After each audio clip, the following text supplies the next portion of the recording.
Assalamualaikum warahmatullahi wabarakatuh. So, alhamdulillah mga kapatid, magandang umaga sa ating lahat. So, puputol ba tawag doon na ganito. Wow, napakasarap na ito. So, para makain to, kailangan tanggalan ng buntot.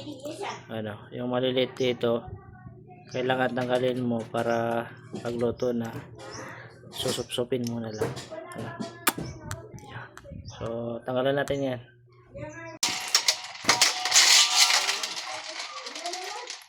So, kailangan putulin to. Yan, ang buntot niya para sisip-sipin mo na lang.